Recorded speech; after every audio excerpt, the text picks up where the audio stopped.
नमस्कार दोस्तों, story by निजा पर आज की कहानी है जिम्मेदारी की बराबरी। दोस्तों, हमारी इस कहानी के जो मुख्य पात्र हैं वह हैं रुचि और अर्णव। चलिए कहानी शुरू करते हैं। रुचि को ससुराल आने से पहले ही उसकी सहेलियों ने सब कुछ समझा दिया था कि सास चाहे कितना भी प्यार दिखाए मगर वह कभी भी तुम्हारी खुशी के बारे में नहीं सोचेगी। वह तुम्हारे पति के सामने तो तुमसे प्यार से बात करेगी और पीछे पीछे तुम्हारे ही पति को तुम्हारे ही खिलाफ भड़काया भी करेगी। इसीलिए तुम सावधान रहना। और तो और तुम्हारी सास को तुम्हारा मायके आने में भी पसंद नहीं आएगा। तुम्हें वह खुद से तो मना नहीं करेगी, लेकिन तुम्हारे सामने बार बार ऐसी परिस्थिति लाकर खड़ी कर देगी कि तुम खुद ही मायके जाने से मना कर दो। हमने सब देखा है, इसलिए तुम्हें पहले ही समझा रहे हैं कि तुम अपनी सास की मीठी मीठी और चिकनी चिकनी बातों में मत आना। रुचि ने भी अपनी प्यारी सहेलियों की सारी बातें गांठ बांध ली थी। वही हुआ जो उसकी सहेलियों ने बताया था। रुचि की सास बहुत प्यार से बात करती और आज तो सास का प्यार रुचि पर कुछ ज्यादा ही आ रहा था। सास रुचि को समझा रही थी कि आज तुम पहली बार मायके जा रही हो, इसीलिए अच्छे से सज संवर कर जाना और अपना ध्यान रखना। तुम्हारे भाई कभी भी तुम्हें लेने आ सकते हैं, इसीलिए तुम अब तैयार हो जाओ। रुचि के पति अर्णव पास में ही बैठे थे, तो रुचि समझ गई कि सास यह चिकनी चुपड़ी बातें उसके पति को सुनाने के लिए कर रही है, वरना कौन सास बहू को मायके भेज के खुश रहती है। रुचि की सास बात करते करते सीढ़ियां उतर रही थी कि उनका अचानक से पैर भी फिसल गया और उनके पैर में मोच भी आ गई। डॉक्टर ने उन्हें 3-4 दिन आराम करने की सलाह दी। रुचि के मायके जाने की खुशी काफूर हो चुकी थी, क्योंकि अर्णव ने रुचि को यह कहा था कि रुचि, तुम जब तक अपने मायके जाना स्थगित कर दो जब तक कि माँ के पैर की चोट ठीक नहीं हो जाती। लेकिन रुचि कहाँ मानने वाली थी। उसको तो उसकी सहेलियों ने सब कुछ समझा कर भेजा था, क्योंकि अगर अब रुचि अपनी पति की बात मान जाती तो हमेशा सास इसी तरह से उसे रोकने के अलग अलग तरीके आजमाती रहती।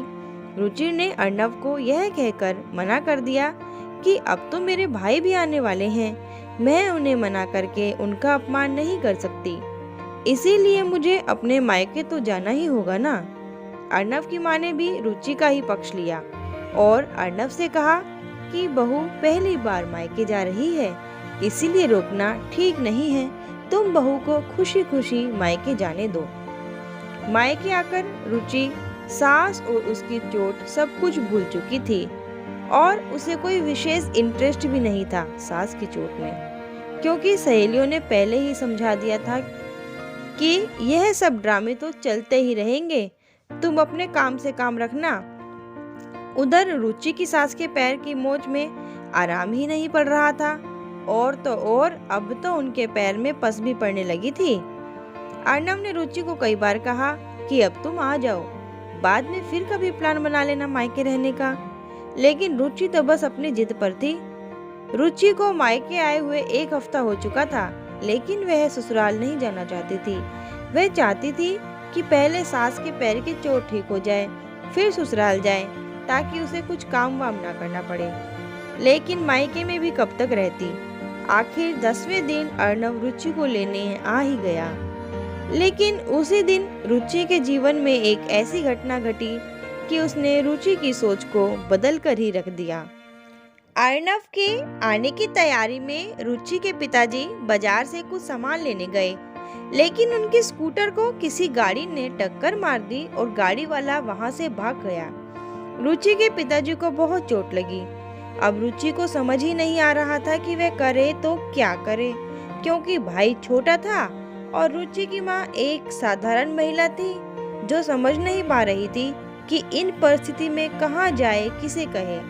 लेकिन उसी समय अर्णव ने पूरी परिस्थिति को संभाला।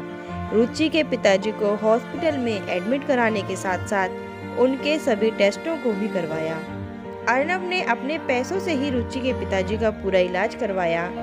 रुचि के पिताजी के बार बार कहने पर भी अर्नव ने उनसे इलाज के पैसे नहीं लिए, क्योंकि अर्नव का कहना था कि माँ बाप चाहे मेरे हों या रुचि के, जिम्मेदारी हम दोनों की बराबर बनती है।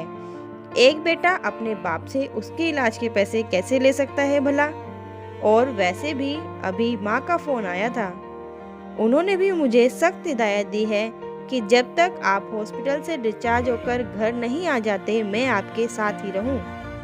अर्नव की बातें सुनकर रुचि को उस पर गर्व हो रहा था और खुद पर गलानी कि वह जिस सास को उस हालत में छोड़कर मायके आ गई थी जब उन्हें उसकी सख्त जरूरत थी, वही सास आज अपनी चोट पर ध्यान न देकर अपने बेटे को मेरे पिताजी पर ध्यान देने की बात कह रही है।